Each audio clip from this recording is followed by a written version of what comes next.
A student of class 12 with computer science as a subject. आज हम आप लोगों के लिए एक सैम्पल पेपर लेकर के आए हैं और उसको आपके सामने हल करेंगे। आप ध्यान से इस प्रश्न पत्र को देखिए और देखिए कैसे हम बड़ी आसानी से इसको हल करते हैं। आपके सामने भी जब प्रश्न पत्र आएगा तो आप बड़ी आसानी से आधे घंटे के अंदर उसे हल कर सकते हैं। I hope you all are stay with us and I will get your great support. यह सैम्पल पेपर हम क्लास 12 के लिए लेकर के आए हैं। एक सैम्पल पेपर क्लास 10th के लिए भी लेकर के आएंगे। अगर इसको अच्छा सपोर्ट मिला तो दूसरा सैम्पल पेपर भी हम क्लास 12 के लिए बनाएंगे। धन्यवाद। Class 12 term 2 sample question paper computer science 083। चलते हैं, पहले हम सिलेबस का डिस्ट्रीब्यूशन देख लेते हैं। इस टर्म 2 में हमारे कंप्यूटर साइंस सब्जेक्ट में 3 यूनिट आने हैं, जिसमें पहला है डाटा स्ट्रक्चर, दूसरा है कंप्यूटर नेटवर्क और तीसरा है DBMS। डाटा स्ट्रक्चर से मात्र 5 अंक के प्रश्न आने हैं, कंप्यूटर नेटवर्क से 10 अंक के प्रश्न आने हैं और DBMS से 20 मार्क्स के क्वेश्चंस आने हैं। तो यहाँ जो सिलेबस का डिस्ट्रीब्यूशन है इसमें आपके 2 इम्पॉर्टेंट यूनिट हैं, कंप्यूटर नेटवर्क और DBMS। तो आपको इन 2 यूनिट पे ज़्यादा ध्यान देना है। हालांकि डाटा स्ट्रक्चर से भी प्रश्न आएंगे तो उसे आप आसानी से कर सकते हैं। फिर हम थोड़ा सा स्ट्रक्चर ऑफ क्वेश्चन पेपर देख लेते हैं। इसमें 7 प्रश्न 2-2 अंक के आएंगे। 7 प्रश्न में ऐसे प्रश्न होंगे जो कि 2 अंक के होंगे। अगर 1-1 अंक के होंगे तो उसके 2 विकल्प होंगे।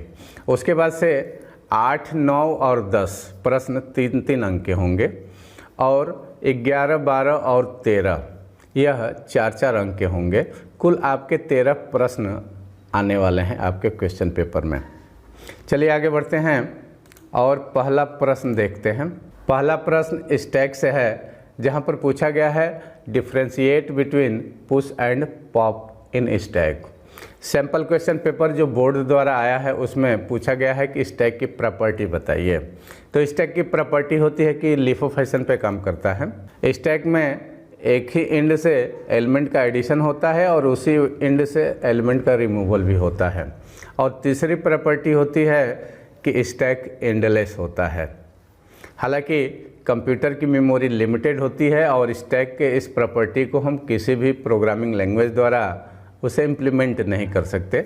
एक विकल्प के रूप में हम लिस्ट के माध्यम से स्टैक को इम्प्लीमेंट करते हैं। तो या तो स्टैक की प्रॉपर्टी पूछी जाएगी या पुश और पॉप ऑपरेशन पूछा जाएगा। तो यहाँ पूछा गया है कि पुश और पॉप में क्या अंतर है।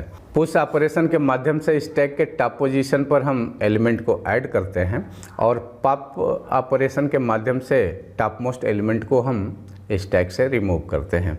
चलिए इसका आंसर देख लेते हैं। ये 2 अंक का है। इसका आंसर है push operation is used to add element on the top of the stack while pop operation is used to remove element from top of the stack. चलते हैं दूसरे प्रश्न की तरफ। दूसरे प्रश्न में 2 विकल्प हैं, 1-1 अंक के 2 प्रश्न हैं, जहां पर FTP और TCP/IP से का फुल फॉर्म पूछा गया है। कंप्यूटर नेटवर्क से बहुत सारे फुल फॉर्म आने वाले हैं, तो आप एक लिस्ट बना लीजिए फुल फॉर्म की और उसको नोट कर लीजिए। कंप्यूटर नेटवर्क का सिलेबस लिमिटेड नहीं होता है, कहीं से भी प्रश्न पूछे जा सकते हैं। हालांकि FTP और TCP/IP का आपको फुल फॉर्म पता होगा।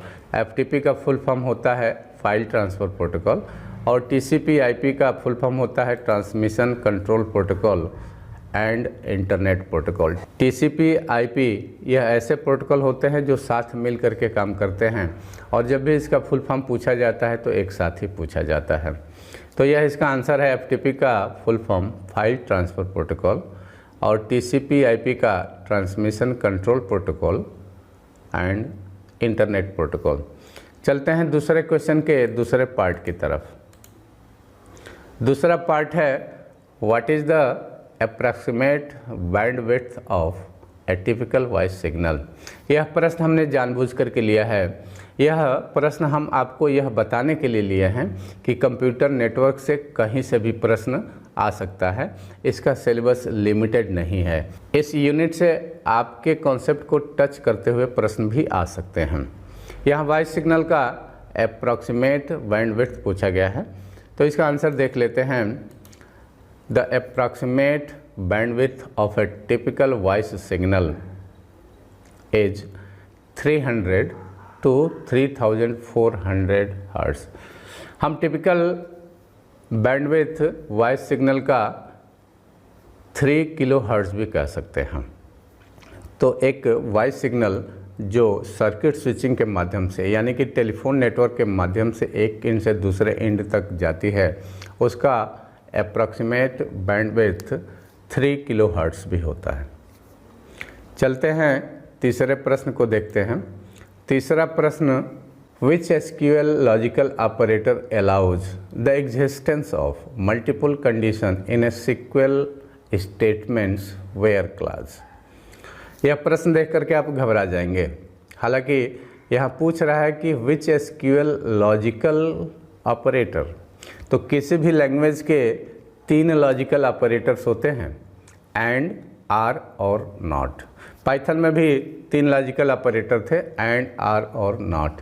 बूलियन अलजेब्रा में भी 3 गेट होते हैं, एंड गेट, आर गेट और नॉट गेट, जिसमें से जो 2 लॉजिकल ऑपरेटर होते हैं, एंड और आर, यही 2 कंडीशन के बीच में अप्लाई किए जाते हैं।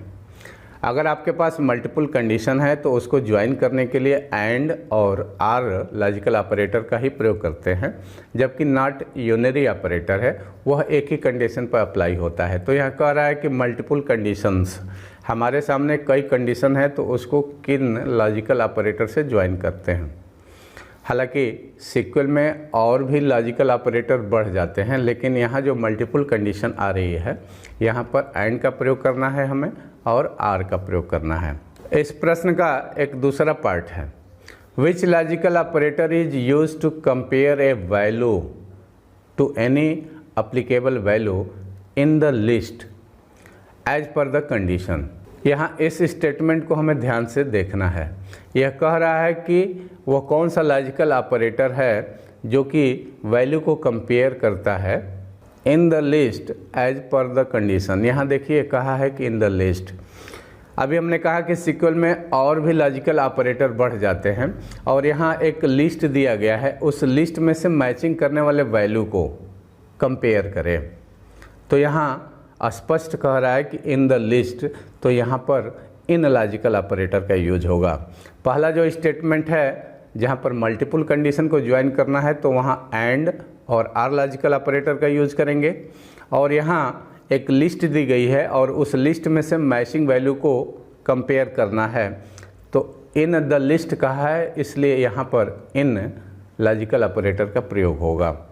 इस प्रश्न को देख करके आप घबरा गए होंगे, लेकिन इसका उत्तर बहुत ही आसान है। पहले स्टेटमेंट में एंड और लॉजिकल ऑपरेटर का यूज करेंगे, दूसरे स्टेटमेंट में ही कह दिया है कि इन द लिस्ट, तो हम इन लॉजिकल ऑपरेटर का प्रयोग करेंगे। आंसर देख लेते हैं। पहले में एंड और आर और दूसरे में चूंकि इन द लिस्ट कहा है तो इन ऑपरेटर का यूज करेंगे। चलते हैं चौथे प्रश्न की तरफ चलते हैं। चौथा प्रश्न कह रहा है कि which method of the cursor class is used to execute an SQL statement. यह प्रश्न पाइथन और सीक्वल के इंटरफेस से रिलेटेड है। हम पाइथन से सीक्वल को कनेक्ट करते हैं और कनेक्ट करने के लिए जिस क्लास का यूज़ करते हैं वो होता है कर्सर क्लास। और यह प्रश्न पूछ रहा है कि एसक्यूएल स्टेटमेंट को पाइथन में एग्जीक्यूट कराने के लिए किस मेथड का, यानी कि किस फंक्शन का, किस कोड का या किस बिहेवियर का प्रयोग करना है। तो हम सभी जानते हैं पाइथन में एसक्यूएल स्टेटमेंट को एग्जीक्यूट कराने के लिए हम एग्जीक्यूट फंक्शन का यूज़ करते हैं। इसका एक और पार्ट है, what does the cursor do. Cursor function क्या करता है? जब हम पाइथन से माईसीक्वल को कनेक्ट करते हैं तो बहुत सारे डाटा हम पाइथन से सीक्वल में भेजते हैं, जैसे इंसर्ट कराते हैं, या सीक्वल से बहुत सारे डाटा को फेच करते हैं, select all from the table name देते हैं, तो वहाँ बहुत सारे डाटा माई सीक्वल से हमारे पाइथन में आते हैं। तो यह कर्सर बीच का जंक्शन होता है। एक तरह से पाइथन से बहुत सारे डाटा अगर हम सीक्वल में भेजते हैं या सीक्वल से बहुत सारे डाटा को हम फेच करके पाइथन में लेके आते हैं, तो यह बीच का जंक्शन होता है जो कि एक रिकॉर्ड सेट की तरह से काम करता है। कर्सर में ही सारे डाटा आकर के स्टोर हो जाते हैं। हम रो बाय रो उस कर्सर से सारे डाटा को रीड करते हैं। तो कर्सर फंक्शन एक रिकॉर्ड सेट होता है जो कि रो बाय रो प्रोसेसिंग करता है। इसका आंसर देख लेते हैं। एग्जीक्यूट फंक्शन के माध्यम से हम एसक्यूएल स्टेटमेंट को एग्जीक्यूट कराते हैं और cursor function create a cursor which allow row by row processing of the result set। Cursor एक रिजल्ट सेट होता है जिसके द्वारा हम रो बाई रो प्रोसेसिंग करके हम पाइथन में रिकॉर्ड को रीड करते हैं। चलते हैं अगले प्रश्न की तरफ। 5वां प्रश्न देखते हैं। Write the output of the following sequel commands for 1 to 4। यहाँ पर कुछ एसक्यूएल के कमांड्स दिए गए हैं जिसका आउटपुट हमें बताना है। यहाँ पर टेबल है, टेबल का नाम सप्लायर है।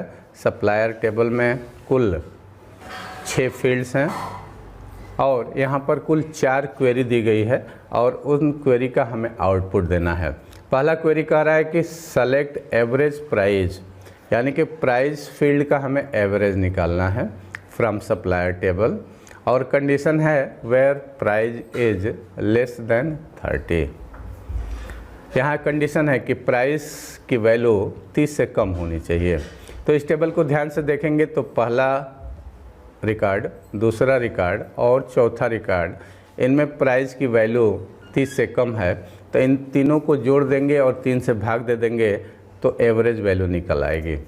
दूसरे क्वेरी में लिखा है सेलेक्ट मैक्स प्राइस, हमें मैक्सिमम प्राइस को डिस्प्ले कराना है फ्रॉम द सप्लायर, और यहाँ कंडीशन दिया गया है कि where price is greater than 30। तो इस टेबल को ध्यान से देखेंगे तो कुल 4 रिकॉर्ड हैं और 4 रिकॉर्ड में से तीसरा रिकॉर्ड ही ऐसा है जिसकी प्राइस की वैल्यू 30 से एबव है, और एक ही रिकॉर्ड है और यही मैक्सिमम भी होगा, यही मिनिमम भी होगा, तो इसका रिजल्ट होगा 45। तीसरे क्वेरी में हमें सम करना है प्राइस और क्वांटिटी का। प्राइस में क्वांटिटी से मल्टीप्लाई कर देना है और उसका टोटल निकाल देना है, लेकिन कंडीशन है from supplier where quantity is less than 10। तो यहाँ क्वांटिटी की वैल्यू किसी भी रिकॉर्ड में 10 से कम नहीं है, इसलिए इसका आउटपुट 0 आएगा क्योंकि इस फिल्टर में कोई रिकॉर्ड नहीं आ रहा है। अगला चौथा जो क्वेरी है उसमें काउंट करना है, सेलेक्ट काउंट डिस्टिंक्ट सिटी। ध्यान से देखेंगे तो यहाँ जो सिटी की वैल्यू है उसमें 2 सिटी के रिकॉर्ड है। पहला सिटी है दिल्ली और दूसरा सिटी है मुंबई। डिस्टिंक्ट में यूनिक वैल्यू एक बार आ जाती है और उसका डुप्लीकेट नहीं आता, यानी कि यहाँ पर जो सिटी है उसकी वैल्यू केवल 2 है, दिल्ली और मुंबई, तो वो काउंट होगा तो इसका रिजल्ट 2 आना है। देख लेते हैं। पहले क्वेरी का एवरेज आएगा 12.66, दूसरे क्वेरी का रिजल्ट आएगा 45, तीसरे क्वेरी के क्राइटेरिया में कोई रिकॉर्ड नहीं आ रहा है इसलिए 0 आएगा, और चौथे में सिटी काउंट होगा कि कितने शहर के रिकॉर्ड हैं इसमें। तो इस टेबल की जो वर्तमान स्थिति है उसमें केवल 2 ही शहर हैं, इसलिए काउंट की वैल्यू 2 आएगी। चलते हैं छठे प्रश्न को देखते हैं। छठा प्रश्न है consider the table GST cat and store, identify the degree and cardinality of GST table. और दूसरा प्रश्न है which field will be considered the foreign key if both table are related. Table देख लेते हैं। यहाँ GST कैट टेबल है तो इसका डिग्री पूछा है और कार्डिनलिटी पूछा है। तो डिग्री में हम number of column, number of field को काउंट कर देंगे तो डिग्री हो जाएगी। और कार्डिनलिटी में इसमें जितने रिकॉर्ड होंगे उसको काउंट कर देंगे तो वह कार्डिनलिटी हो जाएगी। Number of field is known as degree of the table and number of column is known as cardinality of the table. तो इस टेबल की डिग्री होगी 3, कार्डिनलिटी होगा 4 क्योंकि 4 रिकॉर्ड हैं। दूसरा टेबल, यहाँ हम टेबल का केवल स्ट्रक्चर ले लिए हैं। दूसरा टेबल है स्टोर, जिसमें कुल आपके 6 फील्ड हैं। आइटम आईडी है, आइटम नेम है, ब्रांड है, कैटेगरी आईडी है, प्राइस है और यूनिट है। दोनों टेबल के फील्ड को मैच कराएंगे और जो कॉमन फील्ड होगा दूसरे टेबल में वह फॉरेन की होगा। तो हम देखेंगे जीएसटी कैट में cat ID field as a primary key है और स्टोर टेबल में cat ID as a field है। तो स्टोर टेबल का कैट आईडी हमारा फॉरेन की होगा। आंसर देख लेते हैं। डिग्री हो गया 3, कार्डिनलिटी हो गया 4 और कैट आईडी हमारा स्टोर टेबल का फॉरेन की होगा। चलते हैं 7वें प्रश्न को देख लेते हैं। Which class aggregate the base data, यह क्वेरी से रिलेटेड है। Which class filter the aggregate data, यह 7वां प्रश्न है। और यहाँ पूछा गया है कि व्हाट इज नेचुरल ज्वाइन। पहला प्रश्न के 2 पार्ट हैं और यह 2 अंक का है। Which class aggregate the base class, तो हमारे क्वेरी में सेलेक्ट क्लास होता है, ऑर्डर बाय क्लास होता है, ग्रुप बाय क्लास होता है और फिल्टर के लिए वेयर क्लास होता है। तो पूछ रहा है कि which class aggregate the base data, तो बेस डाटा को हम एग्रीगेट करते हैं सेलेक्ट क्लास में। Which class filters the aggregate data, और डाटा को फिल्टर करने के लिए कंडीशन अप्लाई करने के लिए हम वेयर क्लास का यूज़ करते हैं। तो पहले प्रश्न का आंसर होगा select clause aggregate the base data and where clause filters the aggregate data. और दूसरा प्रश्न है what is natural join. Natural join क्या होता है? जब 2 टेबल के बीच में एक फील्ड कॉमन होती है तो उसके आधार पर हम दोनों टेबल को रिलेट करते हैं। और यदि हम रिलेट करने के लिए ज्वाइन कीवर्ड का यूज़ करते हैं तो वह नेचुरल ज्वाइन होता है। चलिए इसका आंसर देख लेते हैं। पहले का आंसर है सेलेक्ट क्लास और where clause. Select clause is used to aggregate the base data, where clause is used to filter the aggregate data. और दूसरे में यहाँ नेचुरल ज्वाइन की डिफिनीशन दी गई है। A natural join is a join that creates an implicit, अगर automatically 2 table किसी कॉमन फील्ड के आधार पर ज्वाइन हो रहे हैं और हम ज्वाइन क्लास का यूज करके उन्हें ज्वाइन कर रहे हैं तो यह नेचुरल ज्वाइन है। A natural join is a join that creates an implicit join class based on common field between 2 tables. 2 table को हम रिलेट कर रहे हैं, ज्वाइन कर रहे हैं और ज्वाइनिंग के लिए हम ज्वाइन क्लास का यूज कर रहे हैं, तो इस तरह की ज्वाइनिंग को हम नेचुरल ज्वाइन कहते हैं। चलते हैं 8वां प्रश्न देख लेते हैं। 8वां प्रश्न, 9वां प्रश्न और 10वां प्रश्न ये 3-3 मार्क्स के आएंगे। इसमें प्रश्न देख लेते हैं। पुश द डिटेल, यह प्रश्न डाटा स्ट्रक्चर से रिलेटेड है और यहाँ पर हमें पुश ऑपरेशन करना है।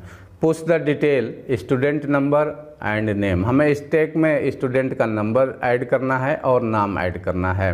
Into the stack using the function push student stack and detail, हमें एक स्टूडेंट का स्टैक लेना है और जिसमें डिटेल भेज करके पुश ऑपरेशन करना है, यानी कि स्टैक में स्टूडेंट का नंबर और नाम ऐड करना है। तो इसके लिए हम एक सैम्पल प्रोग्राम बनाए हैं, इसको देख लीजिए।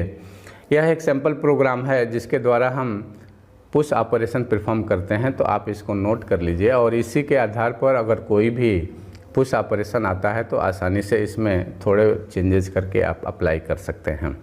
हमने एक स्टैक लिया है, टॉप की वैल्यू -1 रख लिया है और यहाँ पे हम पुश फंक्शन डिफाइन कर रहे हैं जिसमें इसमें हम स्टैक और स्टूडेंट डिटेल को एज ए आर्गूमेंट भेजेंगे। स्टैक में स्टूडेंट डिटेल को अपेंड कर देंगे और टॉप की वैल्यू कैलकुलेट कर लेंगे, स्टैक का लेंथ निकाल करके उसमें -1 कर देंगे। नीचे हमने स्टूडेंट नंबर को इनपुट कराया है स्टूडेंट नेम को भी इनपुट कराया है। डाटा हम स्टूडेंट नंबर और स्टूडेंट नेम से तैयार कर लिया है और उसे पुश फंक्शन में पास करके हम स्टैक में स्टूडेंट नंबर और नेम को ऐड कर दिया है। तो इस सिंपल प्रोग्राम को आप नोट कर लेंगे। इसी के आधार पर आप कोई भी पुश ऑपरेशन परफॉर्म कर सकते हैं। यह 1 अंक का प्रश्न है। चलते हैं इसके दूसरे पार्ट पर। दूसरे पार्ट में कह रहा है कि आपको पॉप ऑपरेशन करना है and display the content of the stack, यानी कि आपको स्टैक से टॉप मोस्ट एलिमेंट को रिमूव करना है और आपको स्टैक के एलिमेंट को डिस्प्ले कराना है। तो यहाँ भी हम एक प्रोग्राम बना करके रखे हैं जिसमें हमने स्टैक लिया है, टॉप की वैल्यू -1 रखा है। पॉप ऑपरेशन हम परफॉर्म कर रहे हैं। पॉप फंक्शन में आर्गूमेंट नहीं जाता है, वो टॉप मोस्ट एलिमेंट को सीधे रिमूव करता है। अगर टॉप की वैल्यू -1 है तो वहाँ पर कोई डाटा नहीं है। अगर टॉप का मान -1 नहीं है तो हम पॉप ऑपरेशन परफॉर्म करेंगे और टॉप मोस्ट एलिमेंट को वहाँ से रिमूव कर देंगे। डिस्प्ले कराने के लिए हम देख लेंगे कि टॉप की वैल्यू -1 तो नहीं है। अगर नहीं है तो हम स्टैक की लेंथ कैलकुलेट कर लेंगे और उल्टी दिशा में डिक्रीजिंग ऑर्डर में हम एलिमेंट को डिस्प्ले करा देंगे।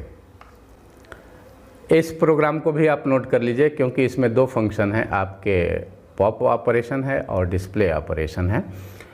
इस सैम्पल प्रोग्राम के आधार पर आप पॉप ऑपरेशन और डिस्प्ले ऑपरेशन भी परफॉर्म कर सकते हैं।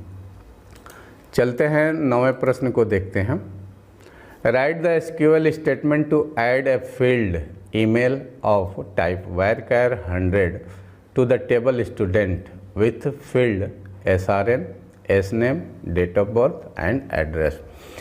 यह प्रश्न यह कह रहा है कि एक टेबल है स्टूडेंट जिसमें पहले से डाटा है SRN, SNAME, date of birth और ऐड, और उसमें आपको एक फील्ड ऐड करना है ईमेल जिसका टाइप होगा varchar और उसका लेंथ होगा 100।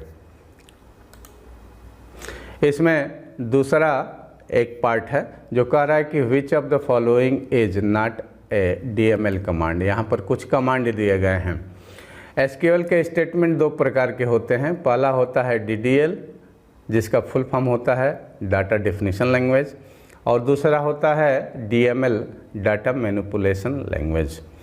SQL के उन स्टेटमेंट जिनके द्वारा हम डाटा को मैनिपुलेट करते हैं वो DML कमांड कहलाते हैं, और जिसके द्वारा हम डाटा के ऑब्जेक्ट को डिफ़ाइन करते हैं वो DDL होते हैं। यानी कि कोई ऑब्जेक्ट अगर हम क्रिएट करते हैं तो वह DDL है। अगर हम डाटा को मैनिपुलेट कराते हैं, डाटा ऐड करते हैं, डाटा रिमूव करते हैं, टेबल को रिमूव करते हैं, तो ये सारे DML कहलाते हैं।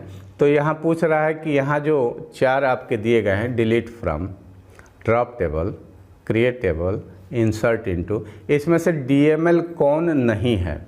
तो यहाँ पर टेबल को क्रिएट किया जा रहा है, यानी कि एक ऑब्जेक्ट क्रिएट किया जा रहा है जो कि DDL के अंतर्गत आता है। तो क्रिएट टेबल हमारा सही आंसर होगा क्योंकि यह DML नहीं है, बाकी सारे DML स्टेटमेंट्स हैं। आंसर देख लेते हैं। अगर हमें टेबल में नया फील्ड ऐड करना है तो हम लिखेंगे अल्टर टेबल नेम, फिर ऐड कीवर्ड का यूज करेंगे और फील्ड का नाम दे देंगे। तो ईमेल ऐड करना है और varchar उसका टाइप है और उसकी लेंथ है 100।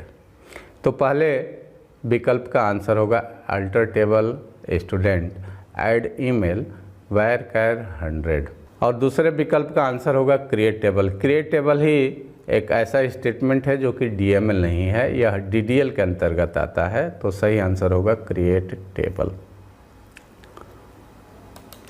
चलते हैं 10वां प्रश्न देखते हैं। Mukesh wants to create a database Aditya which has a table सबज्वाइन। मुकेश एक टेबल बनाना चाहता है जिसका नाम होगा आदित्य और जिसमें एक टेबल होगा सबज्वाइंस। He want to sure that the city name is unique and no field is left empty in the table. वह एक टेबल सबज्वाइन बनाना चाहता है जिसमें एक सिटी नेम रहेगा जिसमें आने वाली वैल्यू यूनिक रहेगी, यानी कि एक सिटी चला जाएगा तो उस वैल्यू वाली दूसरी नहीं जाएगी। हालांकि हमारे टेबल में ऐसा नहीं होता है, लेकिन प्रश्न कह रहा है कि सिटी यूनिक होना चाहिए। जो भी हमारे प्रश्न की कंडीशन होगी उसके अनुसार हम टेबल क्रिएट कर सकते हैं। सिटी को हम यूनिक कर देंगे, डुप्लीकेट वैल्यू उसमें नहीं आएगी और वह एज ए की काम करेगा। Right SQL command for the field given. आपको एक टेबल बनाना है जिसमें सब आईडी इंटीजर टाइप का होगा, प्राइमरी की होगा, एस नेम वैरकर टाइप का होगा, लेंथ 40 होगा और नॉट नल होगा, सब डेट एंड टाइम टाइप का होगा और इसमें वैल्यू नल नहीं होगा, और सिटी वैरकर 10 होगा और यूनिक होगा, नॉट नल होगा। तो हम पहले डाटाबेस बना लेते हैं। तो क्रिएट डाटाबेस आदित्य से आदित्य नाम का एक डाटाबेस बन जाएगा और क्रिएट टेबल स्टेटमेंट द्वारा हम टेबल को भी क्रिएट कर सकते हैं। फील्ड का नाम भी दिया गया है, कंडीशन भी दिया गया है। तो हम लिखेंगे क्रिएट टेबल सब जॉइंस, पैरेंथेसिस लगा देंगे, सब आईडी इंटीजर टाइप का होगा, प्राइमरी की होगा, एस नेम वैरकर टाइप का होगा, इसकी लेंथ 40 होगी, नॉट नल रहेगा, सब डेट एंड टाइप का रहेगा, नॉट नल रहेगा, सिटी वैरकर टाइप का रहेगा। कंडीशन में कहा है कि यूनिक होना चाहिए तो यूनिक कीवर्ड जोड़ देंगे, नॉट नल कर देंगे। सारे फील्ड डिफाइन हो गए तो पैरेंथेसिस क्लोज करके और सेमीकोलन लगा देंगे। 11वां प्रश्न, यहाँ से सारे प्रश्न 4 अंक के होंगे। यहाँ right the SQL command for the queries from 1 to 4। यहाँ एक टेबल दिया गया है क्लब जिसमें कुल 6 फील्ड्स हैं, जहाँ मेंबर कोड है, मेंबर नेम है, सेक्स है, एज है, फीस है और टाइप है। और यहाँ क्वेरी दी गई है to display the M name age fees of those member of the club whose fees is between 6,000 to 10,000। यहाँ मेंबर नेम, एज और फीस चाहिए उन मेंबर का जिनका 6,000 से 10,000 के बीच होना चाहिए। चूँकि यहाँ बिटवीन लिखा हुआ है तो हम बिटवीन क्लास का ही प्रयोग करेंगे। दूसरा है to display M code, M name and age of all female members. Female member का एज चाहिए with age in descending order. चूँकि यहाँ सॉर्टिंग करना है तो आर्डर बाई क्लास का यूज करेंगे और आर्डर बाई में हम एज ले लेंगे। तीसरा क्वेरी कह रहा है कि to display m name, age, type of the member of the club which m name starting with a. तो यहाँ पर यह देखना है कि वे क्लब मेंबर जिनका नाम ए से स्टार्ट होता है तो हम लाइक कीवर्ड का यूज करेंगे और पैटर्न मैचिंग कराएंगे। और चौथा है to the total fees of the male and female members separately in a single command. हमें टोटल करना है फीस का कि जितने मेंबर हैं उनका टोटल फीस कितना है। कंडीशन यह है कि मेल का टोटल अलग करना है और फीमेल का टोटल अलग करना है। तो जाहिर सी बात है कि हमें मेल और फीमेल को अलग अलग करना है तो हमें ग्रुप करना होगा सेक्स पर। चलिए इसका आंसर देख लेते हैं। पहले का answer select M name, age, fees from club where fees और बिटवीन क्लास का यूज करेंगे, बिटवीन 6,000 to 10,000। इसमें 6,000 भी इंक्लूडेड होगा और 10,000 भी इंक्लूडेड होगा। दूसरे क्वेरी में हम लिखेंगे select M code, M name, age from club. चूँकि इसमें हमें एज पर सॉर्टिंग करना है और डिसेंडिंग आर्डर पे करना है तो आर्डर बाई क्लास का यूज करेंगे। लिखेंगे order wise age descending where sex equal to female. तीसरे क्वेरी में हम लिखेंगे select M name, age, type from club where M name like और यहाँ पैटर्न मैचिंग करेंगे। पहला कैरेक्टर ए होना चाहिए तो लिखेंगे ए। उसके बाद से नंबर ऑफ कैरेक्टर कोई भी मैच करे उसके लिए हम परसेंटेज लगा देंगे। फिर चौथे क्वेरी में हमें सम करना है फीस को तो लिखेंगे select sum fees from club और मेल और फीमेल को अलग अलग सम करना है, तो इसलिए ग्रुप बाय क्लास का यूज़ करेंगे, लिखेंगे ग्रुप बाय सेक्स। 12वां प्रश्न है what are the 5 component of data communication. जब हम कंप्यूटर द्वारा कम्युनिकेशन करते हैं तो इसमें जो 5 कंपोनेंट होते हैं वो कौन कौन से होते हैं। तो 5 कंपोनेंट में हमारा हो गया सेंडर हो गया, सेंडर इक्विपमेंट हो गया, कम्युनिकेशन चैनल हो गया, रिसीवर कंपोनेंट हो गया और रिसीवर, यह 5 कंपोनेंट होते हैं। और दूसरा प्रश्न कह रहा है कि differentiate between hub and switch, hub और स्विच में क्या अंतर है। चलिए इसका आंसर देख लेते हैं। 5 component sender, sender's equipment, communication channel यानी कि मीडियम, रिसीवर्स इक्विपमेंट और रिसीवर, यह 5 कंपोनेंट होते हैं। और हब और स्विच में क्या अंतर होता है। हब जो होता है वो फिजिकल लेयर पे काम करता है, जबकि स्विच जो होता है सिग्नल को रूट करता है, सिग्नल को सीधे ट्रांसमिट करता है। तो यहाँ दूसरे का आंसर दिया गया है hub works at the physical layer and transmit the signal to the port. Hub physical layer पे काम करता है और सिग्नल को पोर्ट पर ट्रांसमिट करता है, और स्विच इंफॉर्मेशन को केवल रूट करता है और ओवर द नेटवर्क उसे ट्रांसमिट करता है। हब हमारा फिजिकल लेयर पे काम करता है और सिग्नल को पोर्ट पर ट्रांसमिट करता है, जबकि स्विच केवल हमारे इंफॉर्मेशन को रूट करता है, ट्रांसमिट करता है और नेटवर्क के ऊपर इसे भेजता है। चलते हैं अंतिम प्रश्न को देख लेते हैं। अंतिम प्रश्न देख करके आप घबरा जाते हैं, हालांकि सबसे आसान हमारा अंतिम प्रश्न होता है, जहां बहुत सारे बिल्डिंग ब्लॉक्स दिए गए होते हैं, जहां पर दोनों के बीच की दूरी दी गई होती है और आपको डायग्राम बनाना होता है और सजेस्ट करना होता है। An university has set up a new campus and they want to set up a local area network. एक यूनिवर्सिटी के बहुत सारे कैंपस हैं और वो उन कैंपस के जो बिल्डिंग्स हैं उसमें लोकल एरिया नेटवर्क को सेटअप करना चाहता है। यहाँ कुल 4 ब्लॉक हैं, एडमिन है, मेन ब्लॉक है, फाइनेंस है और एकेडमिक है। और इन बिल्डिंग्स के बीच में जो डिस्टेंस दिया गया है वो यहाँ दिया गया है। ब्लॉक मेन टू ब्लॉक की दूरी 50 मीटर है, मेन टू फाइनेंस की दूरी 100 मीटर है, मेन टू एकेडमिक की दूरी 70 मीटर है, एडमिन टू फाइनेंस की दूरी 50 मीटर है, फाइनेंस टू एकेडमिक 70 मीटर है और एडमिन टू एकेडमिक 60 मीटर है। और यहाँ किस बिल्डिंग में कितने कंप्यूटर्स लगे हैं उनकी संख्या दिया गया है। मेन बिल्डिंग में आपके 150 कंप्यूटर लगे हैं, एडमिन बिल्डिंग में आपके 75 कंप्यूटर्स लगे हैं, फाइनेंस में आपके 50 कंप्यूटर्स लगे हैं और एकेडमिक बिल्डिंग में आपके 60 कंप्यूटर्स लगे हैं। जो भी प्रश्न आएंगे उसमें बस आपको एक डायग्राम बना देना है। ध्यान यही रखना है जिन बिल्डिंग्स के बीच की दूरी 60 एंड 70 मीटर से अधिक होगा तो वह दूरी अधिक हो जाएगी और वहाँ सिग्नल जाते जाते वीक हो जाएंगे, तो बीच में हमें एक रिपीटर लगाना होगा जिसके माध्यम से वो बूस्ट हो जाए। आप किसी भी प्रकार से इन डायग्राम को बना लीजिए। ध्यान यही देना है कि अगर 50, 60, 70 मीटर से अधिक है दूरी तो आप उसमें रिपीटर लगा देंगे।